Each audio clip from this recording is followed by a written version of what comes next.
Ya, akhirnya pasar sudah mulai relatif tenang dibandingkan 2 atau 3 hari terakhir. Lalu kemudian kita melihat ada perlahan tapi pasti sepertinya emas mulai diburu kembali. Walaupun dengan catatan kita belum bisa memastikan apakah ini akan sangat tinggi atau mungkin bisa lebih tinggi daripada sebelumnya. Yang jelas koreksi turunnya harusnya sudah mulai selesai karena seperti yang kemarin kita bahas di live streaming, semua gap yang terjadi di awal tahun, terutama di tanggal 5 Januari itu sudah resmi tertutup. Berarti harusnya kita kembali dari titik nol dan semua akan ditentukan dari perkembangan yang terjadi, baik itu situasi geopolitik ataupun bahkan dari data ekonomi. Ini adalah ulasannya. Oke, satu hal yang pasti, kalau kita perhatikan dari pergerakan US dollar, jelas di sini dia terjadi kenaikan ya. Dia bullish, tapi kita coba lihat ya. Sepertinya kalau misalkan Anda ingat dengan ulasan kemarin, ini kurang lebih mewakili. Satu sisi, dia berhasil menutupi gap yang terjadi kurang lebih di awal pekan kemarin. Lalu kemudian di sisi lain, kenaikan yang sedikit lebih tinggi pun tertahan di zona ini. Untuk saat ini, at least 2 hal yang pasti bahwa kemarin kita sudah bahas area tersebut dan ternyata betul tertahan. Jadi dia tertahan di situ dan otomatis yang terjadi pagi ini adalah kebetulan dia dibuka dengan gap down. Kalau misalnya lihat terus ini posisinya berarti dia harusnya kembali lagi ke jalur penurunan. Berarti sesuai dengan apa yang kita bicarakan di live streaming, kurang lebih jalurnya seperti demikian. Nah, tapi kita belum bisa puas diri karena situasinya masih terus membayangi, yaitu kaitannya dengan apakah akan terjadi kesepakatan antara Amerika dan Iran terkait dengan geopolitik, dan itu masih tunggu sampai ke hari Sabtu ataupun Minggu. Yang jelas untuk saat ini Trump mengklaim bahwa pembicaraan tersebut sebetulnya sudah berlangsung dan sekarang ini bisa dikategorikan mungkin proses yang sedang dinantikan ya. Apakah mereka sepakat untuk menghentikan program nuklir atau tidak? Yang jelas juga situasinya ini masih tetap 50-50, bisa kembali lanjutkan kenaikan, bisa seperti sesuai dengan apa yang kita harapkan yaitu penurunan.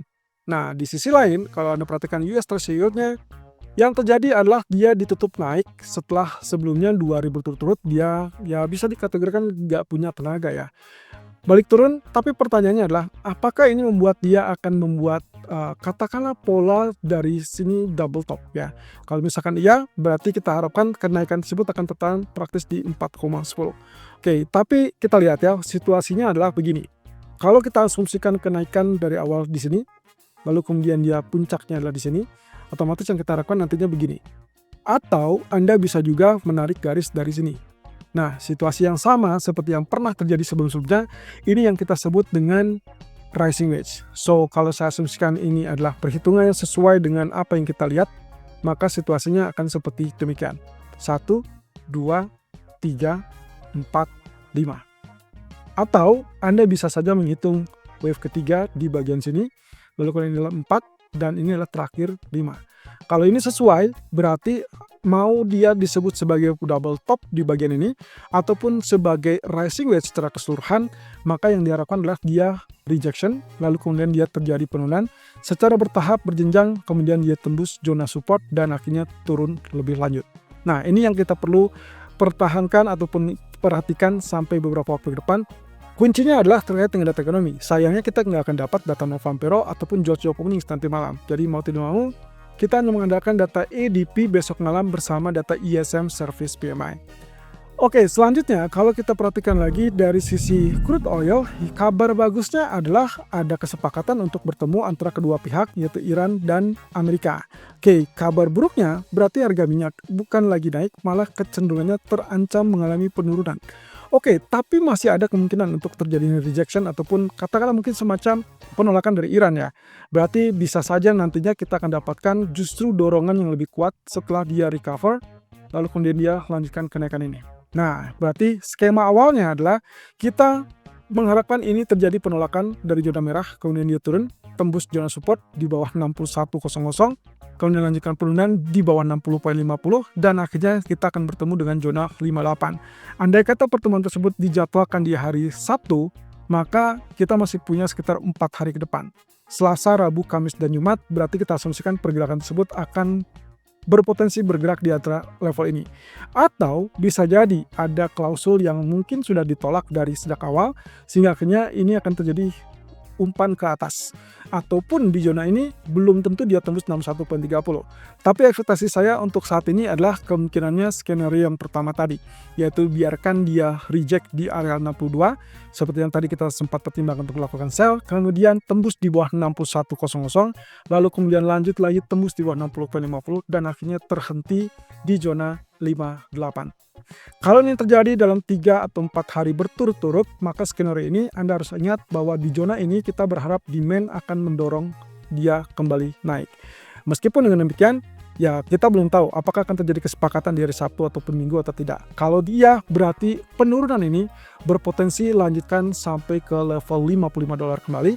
Atau kalau misalkan sesuai ekspektasi kita tadi, berarti dia akan terhenti di zona 58, Anda bisa mulai lakukan buy. So untuk temporary, saya anggap di sini peluang untuk lakukan sell terlebih dulu. Sementara itu kalau kita lihat dari pound sterling, situasinya berkebalikan. Kalau kemarin kita lihat penurunan demi penurunan, tapi ingat bahwa kita masih tetap dalam jalur pendakian. Dan ini berarti 1, 2, 3, 4. Selesai di wave keempat, berarti kita lanjutkan dengan kenaikan wave kelima secara berjenjang. Nah, berarti dalam beberapa waktu ke depan, sama halnya dengan tadi kita skenariokan 4 hari ke depan untuk crude oil, berarti kita punya waktu sampai hari Kamis untuk menghadapi POE meeting, dan itu berarti kita punya waktu Selasa, Rabu, dan Kamis. Umpannya adalah, selama dia tidak tembus di bawah 1.3580, maka Anda boleh lakukan buy, dan hati-hati di zona 1.3760. Kalau seandainya ternyata skenario adalah mulus atau berjalan mulus dan dia tembus, Anda boleh pertahankan lagi, lanjutkan buy tersebut sampai 1.3870. Tapi hati-hati, kalau ternyata ini gagal, maka kemungkinan yang bisa saja terjadi adalah penurunan atau rejection di 1.3560, lanjutkan penurunan sampai kembali ke area wave keempat, dan itu berarti 1.3640, dan akhirnya penentunya adalah BOE. Kalau seandainya BOE-nya relatif lebih hawkish, maka kita mungkin bisa mengharapkan situasinya akan berubah kembali dan di sini bisa saja terjadi double bottom. Tapi sebaliknya, kalau ternyata BOE memberikan indikasi bisa saja melakukan pemangkasan suku bunga kembali, entah itu di kuartal 1 atau kuartal kedua, maka ini kemungkinan akan lanjutkan pelemahan dan kembali ke level 1.3400. Kalau skenario yang terakhir yang terwujud, berarti kita tidak akan mendapatkan wave kelima, melainkan kita akan kembali ke titik dasar di mana polanya mirip dengan kaca ataupun cermin. Berarti dia akan kembali dari sisi kiri ke sisi kanan. Nah, yang terakhir, kalau kita perhatikan dari emas, situasinya saat ini bisa dikategorikan pulih. Kemarin kita sudah sempat singgung kaitannya bahwa pertama, penurunan waktu di pagi hari sesi Asia yang sangat cepat sampai 4.400 diikuti dengan rebound. Kemarin pun sempat terjadi penurunan, dan penurunan yang kedua ternyata betul terhenti di zona merah persis dengan yang kita harapkan. Berarti di sini kalau kita lihat ini adalah higher low. Nah, kemudian yang kedua adalah saat kita bicara tentang penurunan tadi pagi, harapannya adalah di 4745, dan persis di area 4745 ini kita dapatkan zona buy, kemudian dia dorong naik dan sampai saat ini berada di 4884. Ingat, 4884 adalah high kemarin, sehingga ini sangat penting. Kalau misalkan dia gagal tembus atau bertahan di atas 4884, hati-hati. Sangat peluang kemungkinannya dia bisa saja kembali turun, retest zona merah kembali. Tapi kalau seandainya sesuai dengan ekspektasi kita bahwa petanya mungkin dia berhasil naik, kemudian kalaupun misalkan berhasil naik, maka asumsi saya adalah yang mungkin akan menjadi pengalaman sementara itu akan ada di sekitaran 4990 ataupun 5000. Nah, setelah itu Anda juga harus waspada dengan potensi koreksi ataupun anggaplah dengan pullback. Kalau itu yang terjadi, asumsi saya adalah kalau ini menjadikan dia pullback, maka nantinya dia akan dorong lebih tinggi sampai ke teritori 5100 kembali, baru nanti secara bertahap dia kembali ke 5300-an. Tapi hati-hati, ini semua akan berjenjang dan butuh proses. Kita mungkin tidak akan melihat range yang cukup besar mirip dengan 2 atau 3 hari ke belakang, tapi yes, definitely hari ini range-nya sudah cukup tinggi, 4679 sampai 4893. Jadi hati-hati saja, situasinya mungkin saat ini bisa dikategorikan uncertainty. Ini kaitannya dengan Iran Amerika. Kalaupun misalkan terjadi kesepakatan, berarti kita harus tunggu sampai ke hari Sabtu ataupun akhir pekan. Tapi kalau misalkan ada dugaan bahwa itu adalah rencana atau strategi Trump untuk menekan Iran, maka kekhawatiran yang terjadi adalah bahwa situasi geopolitik masih bisa memburuk dan itu akan menyebabkan kenaikan lebih lanjut. Tapi asumsi saya kemarin kita sudah bahas, yaitu gap yang terjadi di 5 Januari ini adalah Venezuela, Amerika, itu sudah resmi ditutup, ya, kurang lebih di zona ini. Ini adalah Amerika dengan Iran. Nah, oke, kita lihat di sini, situasinya adalah kurang lebih subtedungan. Jadi kalau lihat dari gap-gap yang terjadi, Amerika dengan Iran itu kurang lebih di situasi di sini, ya, situasinya ada di sini. Sementara ini adalah awal Januari dan itu adalah terkait dengan situasi dari Amerika Venezuela. Kalau memang ternyata dia sudah ditutup, berarti situasinya harusnya sudah kembali dan kita berarti kembali dari titik awal. Nah, titik awal yang kita maksud adalah kemarin, berarti hari ini dia dengan kenaikan, maka berikutnya diharapkan kenaikan lebih stabil dan otomatis selanjutnya kenaikan ke zona 5.000 kembali.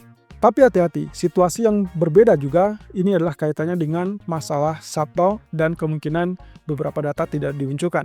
Berarti asumsi saya, ini adalah situasi yang mungkin akan rasional untuk ke depan.